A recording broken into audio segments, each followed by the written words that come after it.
Today I'm going to show you 3 basic hitches that can help you outdoors, so stay tuned.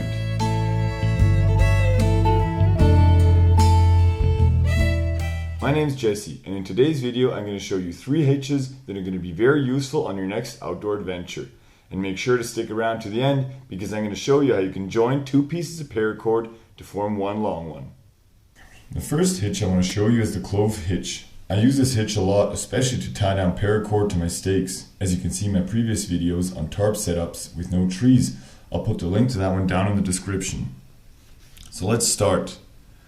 First we start by making an underhand loop, and then right next to it you make another underhand loop.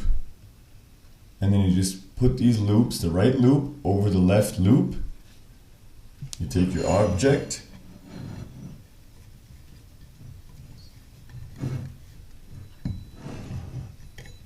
and you have your clove hitch. Now the 2 lines, the working line and the standing line, run underneath this crossing line here. And if you've done it right, there's not going to be any twists. It's a nice loop here. And the good thing about this hitch is you can feed one end and then pull the other end. You just feed it, you loosen it up and it's loose right away, and you pull the other one and you can feed the lines to tighten down your setups. So that's the clove hitch, lying it around an object. Now I'm going to show you how you can tie the clove hitch when you have a piece of branch or a tree that you want to tie it around. Now you take your working end here, you put it over your tree, or in this case here it's just a handle, and then you loop it around it, and you take the working end here and put it over your standing end. You go around again, and then you put your working end underneath the crossing, the paracord that's crossing over both of the lines here, and then you have your clove hitch again. It's exactly the same. I'll show that again. You put your paracord over your object, you take the working end underneath the standing end here, you put it over it, you cross over, and then you put the working end underneath that crossover. Oh, sorry. And you have your clove hitch. The next hitch I want to show you is a timber hitch. I used that hitch in my do-it-yourself tripod. I'll put a link to that in the description below as well. Now the timber hitch is a hitch that you can use to tie around a cylindrical object, or if you need to pull, let's say, a tree, maybe not a big tree, but a log, a heavy log somewhere, you can do that. And I'm just going to take these 3 pieces of wood here to show you. Now you have your paracord here, working end, you just put these 3 pieces on your paracord, and then you take your working end, you wrap it around your standing end here. I wrapped it around, and then what you do is you wrap around the working end around the paracord here 3 times, maybe 4 times. I'm doing it 4 times now. And then you can pull, you can really pull here. You pull the standing line, and the thing that it does is when you pull this standing line, the more you pull, or the heavier your load is, the more the paracord is going to jam down here, and it's not going to loosen at all. Like the more you pull, the heavier the load, the more it'll jam down.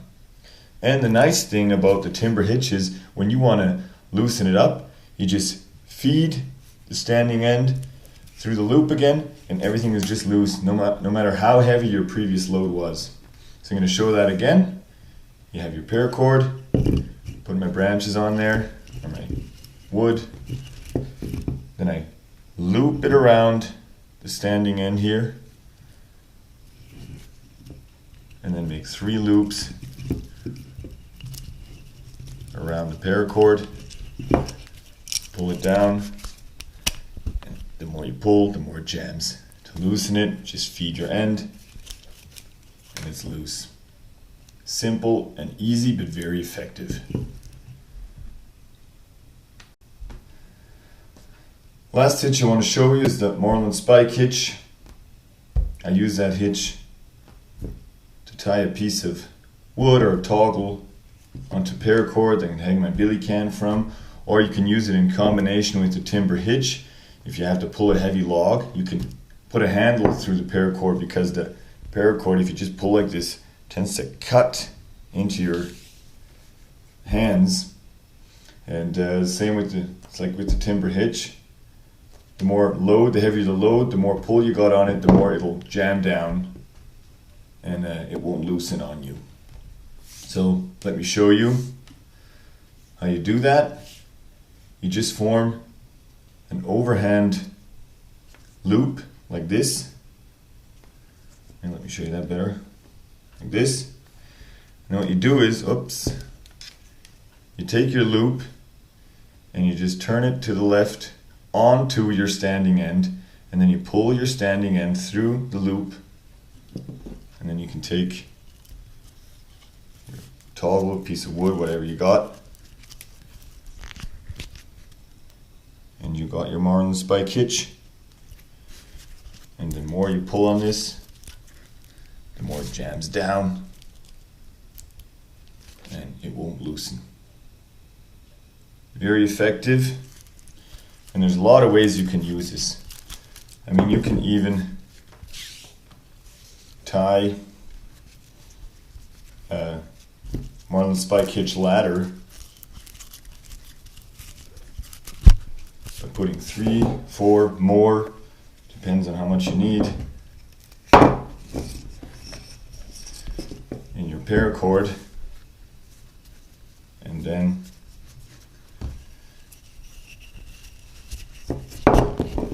pull on it, see here, when you pull on it, the more it'll tighten down. You can climb up a tree or something.